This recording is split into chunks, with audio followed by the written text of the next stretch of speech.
오늘 하나님의 말씀은 사도행전 2장 14절로 36절까지 말씀입니다.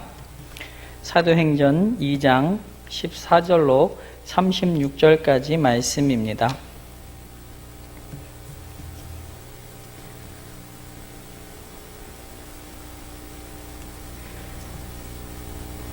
제가 읽도록 하겠습니다.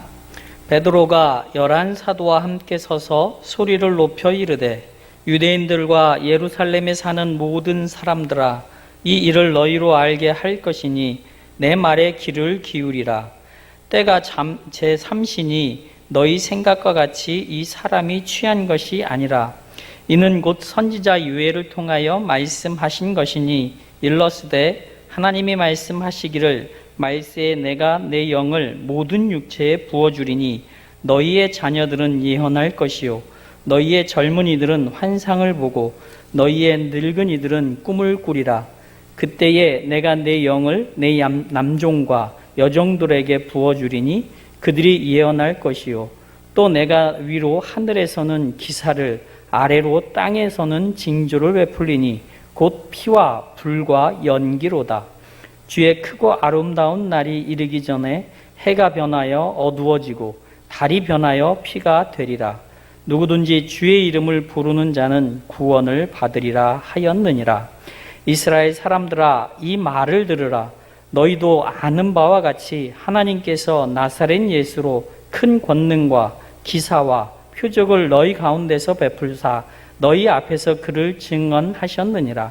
그가 하나님께서 정하신 뜻과 미리 아신 대로 내준 바 되었거늘 너희가 법 없는 자들의 손을 빌려 못 박아 죽였으나 하나님께서 그를 사망의 고통에서 풀어 살리셨으니 이는 그가 사망에 매여 있을 수 없었음이라.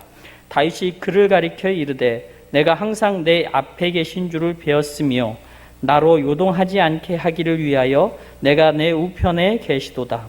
그러므로 내 마음이 기뻐하였고 내 혀도 즐거워하였으며 육체도 희망에 거하리니 이는 내 영혼을 음부에 버리지 아니하시며 주의 거룩한 자로 썩음을 당하지 않게 하실 것이미로다. 주께서 생명의 길을 내게 보이셨으니 주 앞에서 내게 기쁨이 충만하게 하시리로다 하였으므로 형제들아, 내가 내 조상 다윗에 대하여 담대히 말할 수 있노니 다윗이 죽어 장사되어 그 묘가 오늘까지 우리 중에 있도다. 그는 선지자라. 하나님이 이미 맹세하사 그 자손 중에서 한 사람을 그 위에 앉게 하리라 하심을 알고 미리 본 고로 그리스도의 부활을 말하되 그가 음부에 버림이 되지 않고 그의 육신이 썩음을 당하지 아니하시리라 하더니 이 예수를 하나님이 살리신지라. 우리가 이 일의 증인이로다. 하나님이 오른손으로 예수를 높이심에 그가 약속하신 성령을 아버지께서 받아서 너희가 보고 듣는 이것을 부어주셨느니라. 다윗은 하늘에 올라가지 못하였으나 친히 말하여 이르되 주께서 내 주에게 말씀하시기를 내가 내 원수로 내 발등상이 되게 하기까지 너는 내 우편에 앉아 있으라 하셨도다 하였으니 그런즉 이스라엘 온 집은 확실히 알지니 너희가 십자가에 못 박은 이 예수를 하나님이 주와 그리스도가 되게 하셨느니라 하니라. 아멘.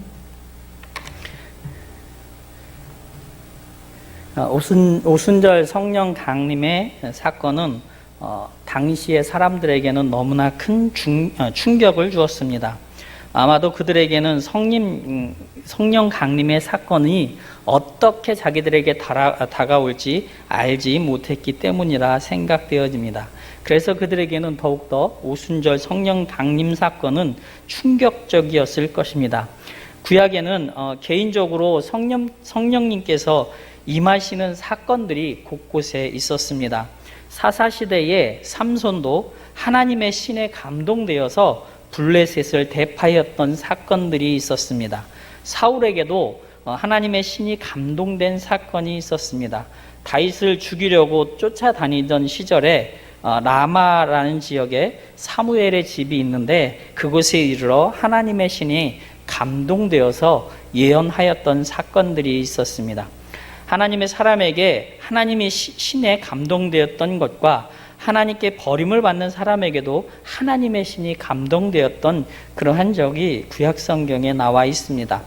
어떤 사람들의 이야기처럼 구약은 성부 하나님, 그리고 신약 초반에는 성자 하나님이 되시는 예수님이 신약의 교회에 시작되면서부터 성령 하나님이 되시는 성령님이 계셨다는 말은 그렇게 성경적으로 보이지 않습니다. 천지를 창조하실 때부터 삼위 하나님께서는 그 모든 일을 함께 하셨습니다. 역사의 사건 하나하나마다 삼위 하나님께서는 그 모든 일에 함께 하셨던 것을 우리는 기억해야 할 것입니다. 그런데 오순절에 성령님이 강림하시는 사건은 아주 중요한 사건입니다.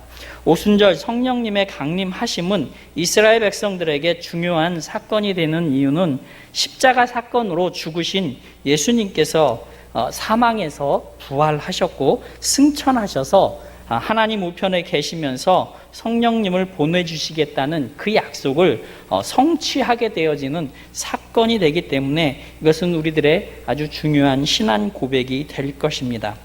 이 약속은 예수님께서 승계하시면서 약속하신 약속이기 때문에 아주 중요합니다. 예수님께서는 죽음으로 부활하시며 우리의 구원을 완성하셨습니다. 구원의 완성에 대한 증거는 부활입니다. 죄와 사망이 지배하는 이 세상입니다. 그런데 예수님께서 죽어서 사망의 자리에 내려가게 됩니다. 죄에서 그 사망의 자리에 죄가 있는 사람들은 그곳에서 완전한 사망을 겪게 되어질 텐데, 예수님께서는 사망에 내려가셔서 죄가 없기 때문에 그곳에 거하실 수 없었습니다. 그렇기 때문에 예수님께서는 그곳에서 부활하셨습니다. 죄와 사망의 권세 아래에 있는 우리들을 대속하시기 위하여 예수님은 부활하셨던 것입니다. 그래서 우리는 이제 영원한 하나님의 나라를 소망할 수 있는 자들이 되었다는 것입니다. 사망의 권세 아래에 있던 자들이 이제는 하나님의 영원한 나라에서 하나님과 함께 영원한 안식을 누리게 되어지는 하나님의 백성이 되었다는 것을 말하는 것입니다. 하나님의 나라에 대한 소망은 우리에게 아주 중요합니다. 영원한 하나님의 나라에 들어가는 자에게 십자가의 구속과 부활과 승기는 우리의 구원의 확증이 되는 것입니다. 이 사실을 믿는 자들이 하나님의 거룩한 백성이 되어서 영원한 나라에 들어가도록 만드시겠다는 예수님의 약속인 것입니다. 예수님의 약속은 죄에서 해방받는 것만을 이야기하지 않습니다. 우리로 하여금 죄에서 구원을 받고 하나님의 거룩한 백성이 되게 하시겠다는 것을 포함한 약속이기 때문입니다. 하나님이 계시는 나라의 거룩한 백성으로 만드시겠다는 하나님의 뜻을 이루시겠다는 것입니다. 이러한 거룩한 백성으로 만들기 위해서 우리에게 성령님을 보내주셨습니다. 성령님께서 우리들의 길을 인도하셔서 거룩한 백성으로 만드시겠다는 그러한 절대적인 약속이었던 것입니다. 오늘 본문은 베드로 사도가 오순절 성령 강림이 가지는 진정한 의미를 설교하는 내용으로 이루어져 있습니다. 오순절 성령 강림이 그냥 단순한 방언이 대대적으로 벌어진 그러한 사건이 아니라 하나님의 언약과 성취하시는 예수 그리스도를 증거하는 증인들이 앞으로 사역할 하나님의 절대 주권의 사건임을 보여줌을 말하고 있는 것입니다. 예언의 성취, 증인들의 신앙 고백을 베드로 사도는 단순 명료하게 전하고 있는 것이 오늘 본문의 내용입니다. 예수님께서 승귀하실 때에 예수님께서는 성령님을 보내주시겠다고 약속하셨습니다. 너희들은 예루살렘을 떠나지 말라고 명령하셨습니다. 그래서 120명의 성도들은 마가의 다락방에 모여서 기도합니다. 열심히 예수님의 약속이 이루어지기를 바라며 그들은 기도하였습니다. 아마도 뜨거운 시간들이었을 것입니다. 너무나도 열심히 기도했을 것이라 생각되어집니다. 부활하신 예수님께서 하늘로 올라가시는 광경을 본 많은 사람들은 열심히 기도하였을 것입니다. 하루에 몇 시간이 될지는 모르겠지만 다락방에 모여서 기도에 열중했습니다. 그 다락방에 모여서 이제 기도할 때에 오순절이라는 명절을 당하게 되어집니다. 오순절은 유대인들에게는 맥주 감사절이라고 불리는 77절의 한 절기입니다. 맥주 감사절에는 여러 나라에서 수많은 유대인들이 예루살렘으로 모여들기 시작합니다. 디아스포라라는 말이 있는데, 이 말은 이스라엘 백성들이 여러 나라에 흩어져 살게 된 것을 이야기합니다. 이스라엘은 나라가 망해서 백성들이 주변국에 흩어져 살게 되어집니다. 북이스라엘은 기원전 722년에 아수르에 의해서 나라가 멸망하게 되어집니다. 또 남유다는 기원전 586년에 바벨론에 의해서 멸망하게 되어집니다. 그래서 이스라엘에 살던 그 유대인들은 이렇게 그 나라의 정책에 의해서 각 나라로 흩어지게 되어집니다. 그러니까 지중해를 중심으로 애굽과 모압과 그 마케도니아 일부, 그리고 오늘날의 터키 일부, 많은 지역에 이스라엘 백성들이, 유대인들이 흩어져 살게 되어진 그 말을 디아스포라라는 말로 정의를 내립니다. 이렇게 유대인들에게는 3대 절기를 지키게 되어집니다. 6월절, 77절, 초막절이 되면 유대인들은 예루살렘으로 모여들기 시작합니다. 각 나라에 흩어져 살다가 예루살렘으로 모이게 됩니다. 유대인들이 예루살렘에 모이지만 그들은 히브리어를 잃어버리는 이상한 유대인들이 되어집니다. 오랜 세월이 흐르면서 각 나라에 흩어져 살고 있고, 그들이 자식을 낳아서 살아갈 때에 자식들에게 히브리어를 가리키는 것보다는 당대에 많은 사람들이 쓰고 있는 말들을 쓰게 되어집니다. 그러니까 당대에 그 그리스 지배를 받고 알렉산더 대왕에 의해서 많은 지역에서 헬라어를 쓰게 되어지는데, 헬라어를 쓰는 유대인들, 그리고 자신들이 살고 있는 지역에 그러한 언어들을 사용하게 되어지는 그러한 일들이 벌어지게 되어집니다. 그런데 오늘 베드로는 유대 예루살렘에 모인 그 많은 사람들에게, 그 많은 사람들을 향하여서 히브리어로 말을 합니다. 많은 유대인들이 모였지만 정작 히브리어를 아는 사람들은 그렇게 많지 않은 것처럼 보였습니다. 성령 강림으로 일어난 사건은 이렇게 특이한 사건인데, 특히 방언이라고 얘기하는 그 말이 이렇게 전달이 되어집니다. 열국에서 모여든 유대인들이 히브리어를 알아들을 수 없는데, 베드로가 말을 할 때마다 그 사람들이 히브리어를 모르는데 모국어로 듣게 들려지게 되어지는 사건이 벌어지게 되어집니다. 성령 강림으로 인하여 예수님의 제자들은 히브리어로 계속 얘기하는데, 그 듣는 사람들은 자기들의 각 나라 말로 들리는 이러한 기적이 일어나게 된 것입니다. 로마에서 온 사람들은 헬라어로 들리고, 유프라데 강가에 있는 에서 온 메데 사람들은 자기들의 말인 메데 말로 들리고, 아프리카 에디오피아에서 온 사람들은 에디오피아 말로 들리는 그러한 이적이 벌어지게 된 것입니다. 성령님께서는 그들에게 자신들의 언어로 들리는 역사를 모두에게 들려지는 이러한 이적을 행하게 되어집니다. 제가 예전에 사역하던 교회에 어느 청년이 저에게 와서 질문을 한 적이 있습니다. 그 청년의 말은 이렇게 묻습니다. 전도사님은 방언을 하시나요? 라고 물어봅니다. 저는 방언을 해본 적이 없다고 답을 했습니다. 청년은 자기는 한국어로 기도를 시작한 것이 최근에 했다고 얘기를 합니다. 그러면서 어떻게 방언 기도를 안 해보고 하나님과의 기도를 할 수 있느냐라고 저한테 질문을 하더라고요. 그래서 저는 기도에 대해서 이 친구에게 이런 얘기를 해준 적이 있습니다. 기도는 하나님과의 깊은 대화라고 얘기를 해주었습니다. 하나님과 깊은 관계가 깊어지면 깊어질수록 기도의 내용이 깊어지고, 기도는 우리가 일상생활을 하면서 힘들고 어렵고 기쁘고 즐거운 것을 하나님께 아뢰고 나의 삶을 인도해달라고 기도하는 것이 기도의 주된 내용이라고 알려주었습니다. 하나님과의 깊은 관계가 되어지면 되어질수록 하나님을 더욱더 신뢰하고 하나님의 인도하심을 받기를 소원하며 살아가는 것이 기도라는 대답을 해주었습니다.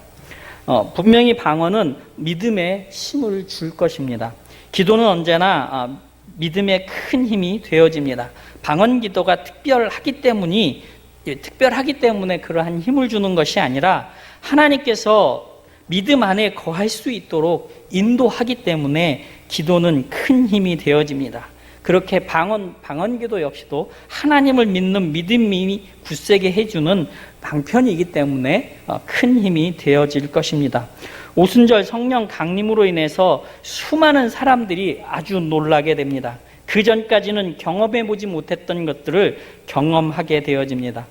베드로 사도는 사람들 앞에서 설교하는데 많은 나라에서 예루살렘에 찾아온 사람들이 그 베드로 사도의 설교를 듣게 됩니다.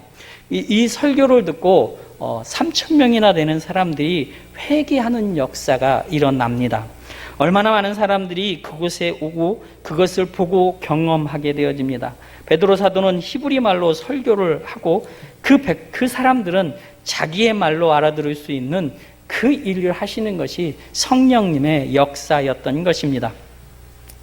예수님의 제자들이 하는 말이 방언으로 들리기 시작하면서 많은 사람들은 그러한 얘기들을 합니다. 술에 취하였다고 말입니다. 새 술에 취하여서 알아들을 수 없는 말을 한다고 그 옆에서 그 사도들에게 얘기를 합니다. 베드로 사도는 그 말에 대하여 이야기합니다.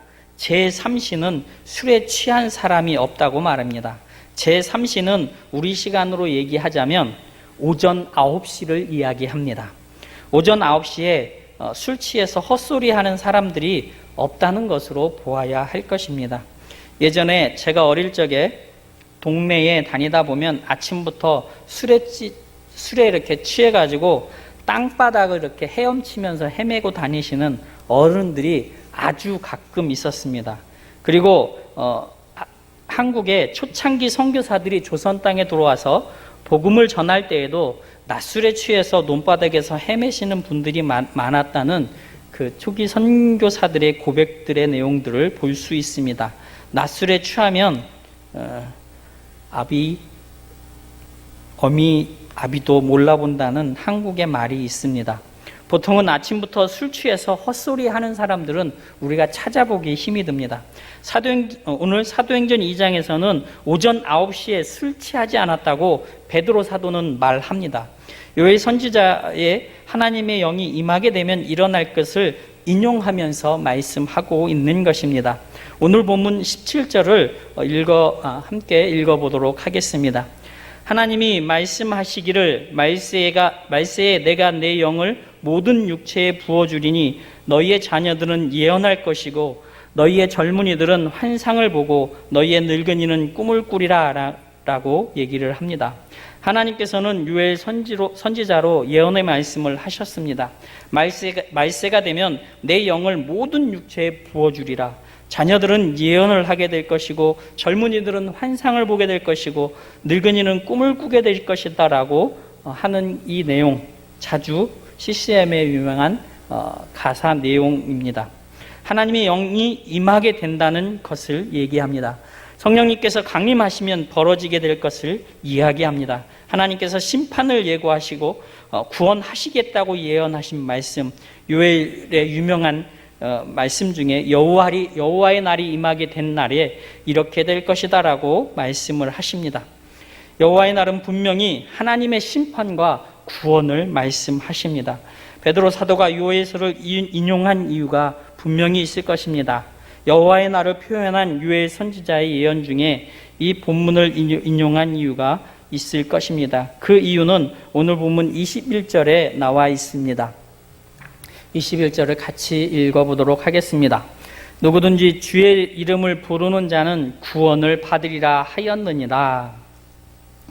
베드로 사도가 이야기하고 싶은 말은 바로 예수 그리스도가 여호와의 날에 임하게 될 심판과 구원하시는 그 하나님이심을 증거하려고 하는 말씀입니다. 주의 이름을 부르는 자는 구원을 받습니다. 베드로 사도가 설교하는 수많은 사람들이 있는 그곳에서 방언의 역사가 일어나게 될 것을 얘기합니다. 사도 바울은 베드로 사도는 히브리 말로 예수님께서 구약에 예언된 메시아인 것을 설교하고 있는 본문입니다. 이스라엘 백성이 기다리고 기다리던 메시아가 예수님이 우리 가운데 오셨다고 하는 설교의 말씀입니다. 요엘 선지자가 예언한 여호와의 날에 방언하고 많은 사람들이 예언하고 꿈을 꾸도록 만드시는 하나님의 영이 예수님이 보내셨다고 하는 설교의 말씀입니다. 예루살렘의 모든 사람에게 설교하고 있는 것입니다. 구약에서 예언되었고 우리를 구원하시려고 오신 구주가 바로 예수님인 것을 요엘 선지자의 예언을 통하여 베드로 사도는 설명하고 있는 것입니다. 역곡동교회에 출석하시는 모든 분들은 예수 그리스도를 믿으시기 바랍니다. 예수님께서 구약에 예언된 메시아임을 고백하시기 바랍니다. 예수님이 이 땅에 오셔서 구원 사역을 완성하시고 크고 영화로운 날이 이르게 하시는 분이심을 고백하시길 바랍니다. 예수 그리스도께서 나의 죄를 사시기 위하여 십자가에 달려 돌아가신 분이라는 것을 고백하시기 바랍니다. 그래서 죄와 사망에서 우리를 구원하시는 그 구세주가 되었다는 것을 고백하시는 성도님들이 다 되시길 바랍니다. 요즘 영화나 드라마를 보면 몇백 년을 죽지 않고 불사신들이 등장하는 것을 자주 보게 되어집니다. 왜 불사신들이 등장하는 영화나 드라마가 많이 나오고 있는지 우리들은 생각해 보아야 합니다. 이 세상에는 그런 사람들이 없기 때문에 그를 동경하는 것입니다. 인간이 죽지 않고 오래 살고 싶은 욕망은 옛날부터 있어 왔습니다. 죽음을 경험하지 않고 아프지 않는 몸을 가지고 오래 살고 싶은 것이 인간이 가지고 있는 욕망이라는 것입니다. 죽음을 피할 수 있는 사람은 이 세상에 아무도 없습니다. 사망이라는 것은 인간이 죄를 지어서 얻어진 결과입니다. 베드로 사도는 사망의 고통에서 풀려난 분이 계시다고 말씀합니다. 하나님이 정하신 뜻과 미리 아신 대로 그분을 사망에서 풀려난 분이라고 말씀합니다. 예수님은 사망에 매여 있을 수 없는 분이라고 말합니다. 죄가 없으신 예수님은 사망이라는 권세 아래 계실 수 없는 분이십니다. 그래서 예수님은 부활하셨습니다. 이것이 하나님이 정하신 뜻대로 부활하셨다라고 말하는 것입니다. 베드로 사도의 설교는 예수님께서 이 땅에서 구원을 이루셨는데 예언의 말씀을 다 이루시고 죽으시고 부활하셨는데 하나님의 뜻 가운데서 사망을 이기셨다고 부활하셨다라고 증거하고 있는 말씀을 하고 있습니다. 오늘 본문 27절과 31절에 그 말씀을 하고 있습니다. 다 같이 봉독하도록 하겠습니다. 이는 내 영혼을 음부에 버리지 아니하시며 주의 거룩한 자로 썩음을 당하지 않게 하실 것이미로다. 31절의 말씀입니다. 미리 본고로 그리스도의 부활을 말하되 그가 음부에 버림이 되지 않고 그의 육신이 썩음을 당하지 아니하시리라 하더니, 베드로 사도는 예수님이 부활이 하나님의 뜻 안에서 이루어진 역사라고 설교합니다. 예수님의 부활은 하나님의 뜻대로 사망 권세에 그냥 그대로 있을 수 없다는 것을 설교하는 것입니다. 하나님께서는 하나님의 정하신 뜻대로 사망에서 부활을 이끄셨습니다. 예수님은 그 뜻에 순종하여 구원을 완성하셨다라고 베드로 사도는 설교하고 있습니다. 베드로 사도의 선교는 이렇게 단순합니다.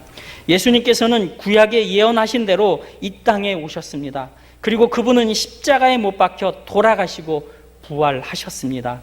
예수님의 제자들은 이 일의 증인으로 세워졌습니다. 그래서 그들은 증거합니다 라고 사도 베드로는 설교하고 있습니다. 역곡동교회 성도님들은 예수님께서 구주 되심을 믿으십니까? 예수님께서 십자가에 못 박혀 돌아가시고 부활하셨음을 믿으십니까?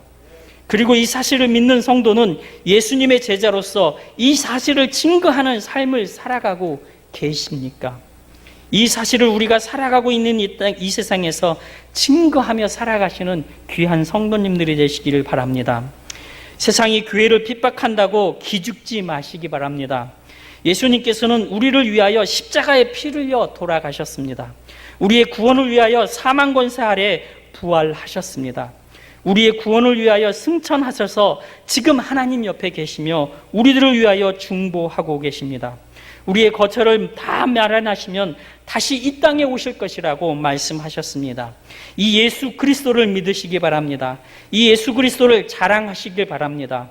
교회가 잘못한 것이 있다면 용서를 구하시고 성도가 잘못한 것이 있다면 용서를 구하시기 바랍니다. 우리는 이 세상에서 힘들고 어려워도 주님이 다시 오시기를 바라며 살아가는 성도들이라는 것을 기억하시길 바랍니다.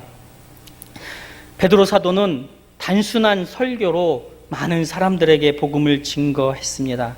세련되거나 논리 정연하지 못했습니다. 세상 사람들이 들으면 그렇구나 이해하는 설교가 아니라 베드로 사도는 예수님은 구약 성경에 예언된 대로 생명의 메시아로 이 땅에 오셨고 십자가에 달려 죽으셨으며 부활하셨고 승리하셔서 지금은 하나님의 우편에 앉아 계신 분이라고 설교합니다. 이러한 예수님의 제자로서 세상에서 증인으로 살아가야 한다고 말하고 있습니다. 그리고 베드로 사도는 증인으로 삶을 살다가 순교합니다. 여러분들은 예수님께서 핏값을 주고 사신 하나님의 거룩한 백성입니다. 이러한 하나님의 백성이 하나님의 약속이 담겨져 있는 하나님의 말씀을 무시할 수 없습니다. 하나님의 말씀이 너무 귀해서 성경책을 집안에 꽁꽁 숨겨두며 살아가는 그러한 삶을 살고 있지 않는지 생각해 보셔야 할 것입니다. 매일같이 성경을 읽고 그 말씀이 어떠한 뜻을 갖고 있는지 그 뜻을 찾기 위해 힘쓰는 성도가 되셔야 합니다. 매일 아침 하나님 앞에 무릎을 꿇고 기도하며 살아가는 성도들이 되셔야 합니다. 만약에 성도가 그러한 삶을 살고 있지 않다고 한다면 하나님 앞에 회개를 하셔야 합니다. 가슴을 치며 회개해야 합니다. 나의 이 못된 성품을 용서해 달라고, 하나님 나를 고쳐서 주의 거룩한 백성이 되게 해달라고 주님 앞에 고백하며 용서를 구해야 할 것입니다. 예수님께서는 하나님의 나라에 우리가 거할 것을 준비하시며 계십니다. 이 준비가 끝나는 날에는 주님이 이 땅에 다시 오게 될 것입니다. 그 날에 정말 세상이 끝나고 영원한 하나님의 나라에 거하게 될 것입니다. 그때 우리가 주님 앞에 무엇이라고 말하겠습니까? 제가 주님을 얼마나 기다렸는지 주님은 아시지 않습니까? 라고 고백하는 성도들이 얼마나 행복한 삶을 살 수 있겠습니까? 주님 다시 오시는 날에 주님 다시 오시는 날을 사모하며 살아가기를 바랍니다. 역곡동교회 성도님들은 그 주님이 다시 오시는 그 날을 기다리며 살아가는 귀한 성도님들이 되시길 바랍니다. 그래서 주님과 영원히 함께하는 나라에서 행복한 안식을 누리는 성도님이 되시면 좋겠습니다. 사도 바울은 이 말씀들을 확실히 알지라라고 고백하며 그 많은 사람들에게 예수 그리스도를 증거하며 그러한 삶을 살아가자고 외쳤던 사도였습니다. 우리들도 예수 그리스도를 자랑하며 예수 그리스도께서 이 땅에 오셔서 우리를 위하여 십자가에 피 흘려 돌아가시고 우리를 위하여 부활하셨으며 지금도 우리를 위하여 하나님 우편에서 중보하고 계시는 그 하나님이심을 기억하며 그 하나님 앞에 무릎 꿇며 우리를 주의 거룩한 백성이 되게 해달라고 고백하며 살아가는 귀한 삶들을 살아가면 참 좋을 것 같습니다.